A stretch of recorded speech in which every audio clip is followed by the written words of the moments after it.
Today, let's break down the top 4 best TH12 attacks that you can use right now.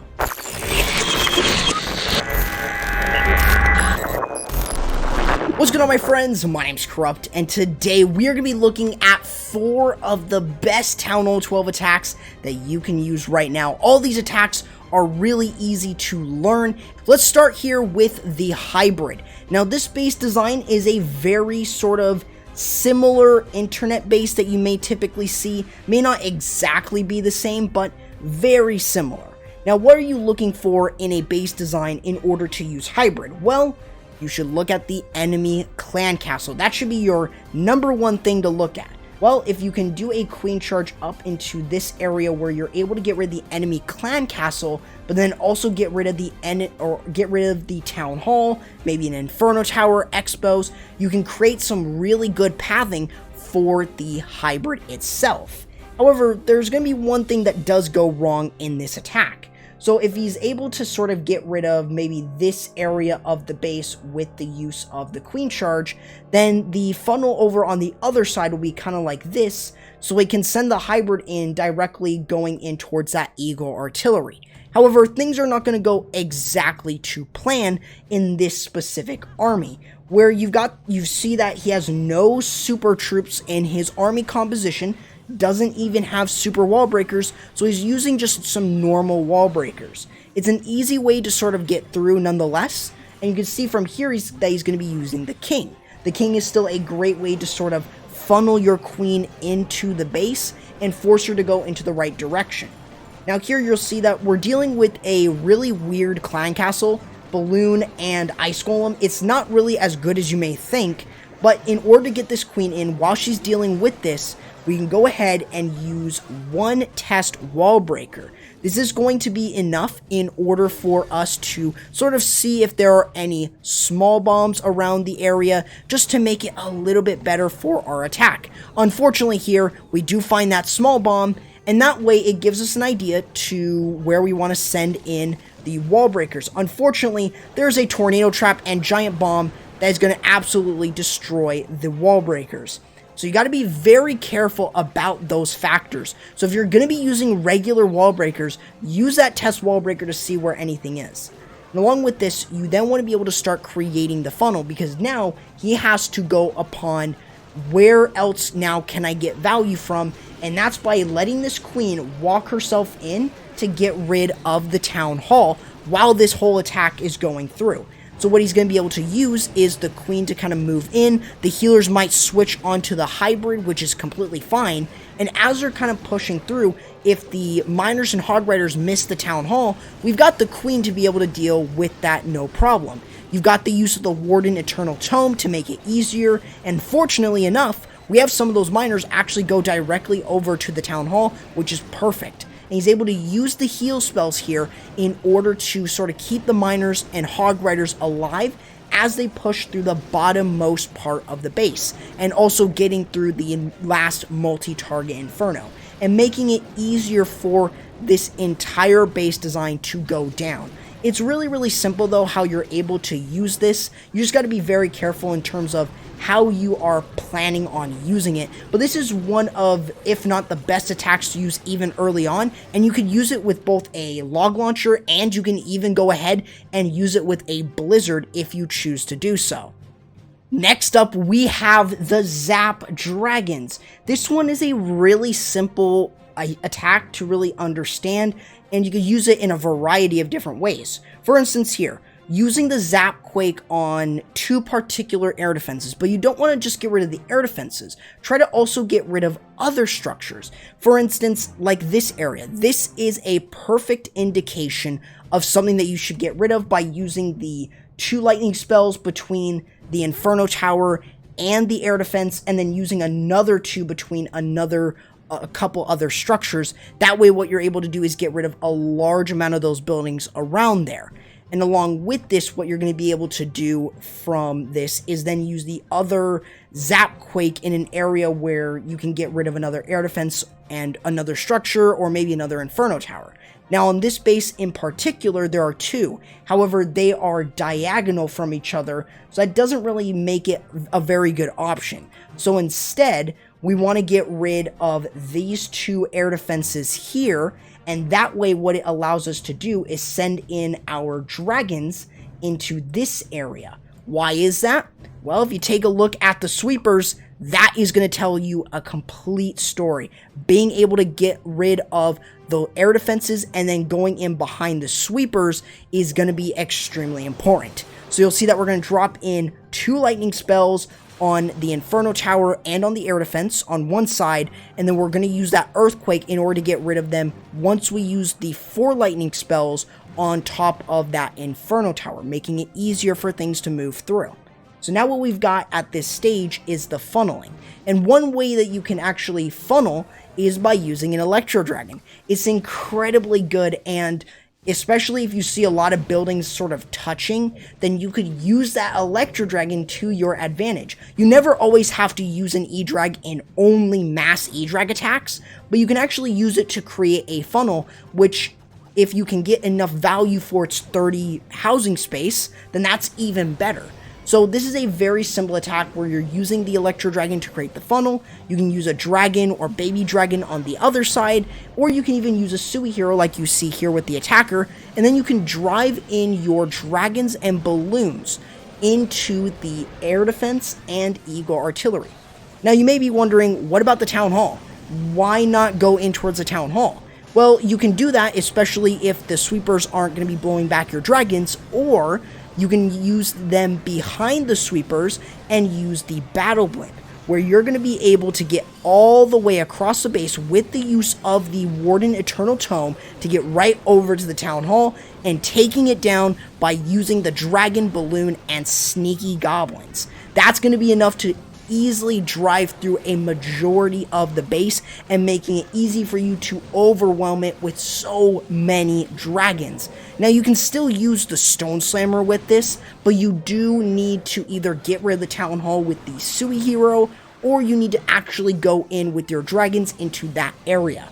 Other than that, I would highly recommend using the Battle Blimp because it's always going to be able to get to the Town Hall as long as you delay your Warden ability until you get a little bit closer. And that way what you're able to do is protect the Blimp for longer, and you're able to get your dragons right over there and in order to get rid of that Town Hall. So that really kind of sums up what you're doing with the Zap Dragons and making it easier for you guys. Next up, we've got the Zap Witches. This is an incredibly popular attack strategy. You want to look at these 3 buildings here. The Giga Tesla, the Eagle Artillery, and then the Inferno Tower. If it's set to multi, it's going to be a threat. However, if it's not set to multi, then you don't need to worry about it.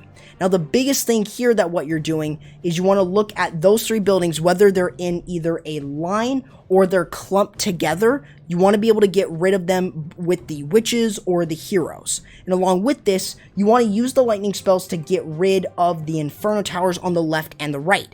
This is an easy base to sort of look at a Zap Witch and say, hey, I can use a Zap Witch on that base because it's easy pathing. Since once you get rid of the Inferno Towers on the left and the right, it's not going to really be an issue at all. So it's really simple to see exactly what you're doing with this. I would recommend, though, getting rid of as many structures as you can with the lightning spells to make it easier for your witches to stay in the base, and also for those witches on the outer edges of them to get through without having any issues. So that's really something that you really want to try and do. But you want to start by creating the funnel by using a couple witches and golems, and then that way you can either use a golem and ice golem to enter in, or 2 ice golems if you prefer that to enter into the base.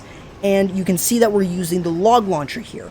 Usually I would recommend it in case you're going into an area where you know that there's going to be a lot of DPS, or there's going to be a lot of heavy hit point structures and you just don't want to worry about that with the wall wrecker. Or if you want to use the Siege Barrack, especially if there is a single target Inferno, and the more troops you have on the base versus a single, the better. So you want to be able to start getting through that. But the log launcher has a really, really good ability in order to get through buildings, and it doesn't really matter how many buildings it goes through, the logs will just continuously spawn. So you want to be able to get through a large part of the base, deal with the enemy clan castle troops, and also get to that town hall. You can also go ahead and use a jump spell to get your troops to the other side of the base in case that your wall wrecker or log launcher wasn't entirely enough to get to the town hall or to the other structures. The best part about the log launcher is you don't even need to, you're not forced to go in away from the town hall. You can always attack from it, but it depends on how close it is. And that really just sums up exactly kind of what you're doing with the witches.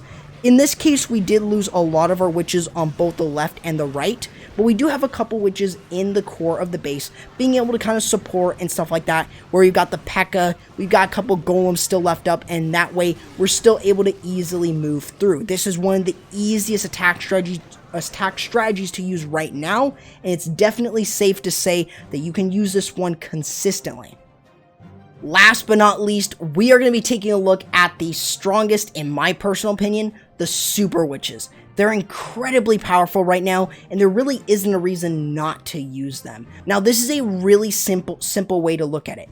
If there is a single target Inferno, then you may want to use the lightning spells to get rid of it. That way, what you're able to do is you're able to easily move through the rest of the base with the Super Witches. Now, one thing to also keep in mind is you can also go ahead and use the quad Quake, using 4 earthquake spells to open up a particular area, so you don't really need to use 2 jump spells. But using the quad Quake is a good option if you don't want to use jump spells.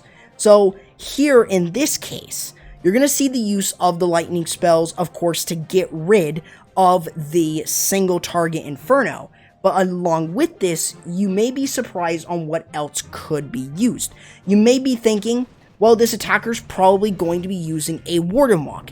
And that could be the case. You can use a Warden Walk on a lot of different things, specifically with different smash-based attacks. You can use the lightning spells in order to get rid of the single Inferno. But in this case, instead of using the Warden Walk, you can actually use a Queen Walk instead.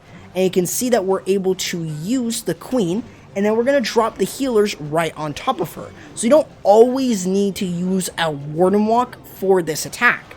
So then all that you're going to do is create the funnel by using the King on one side with maybe a Super Witch, and then you can send in the rest of your Super Witches and the Warden into the base. Notice that you don't have any bowlers or anything, because you won't be able to fill that space in once you have those 4 Super Witches and the healers.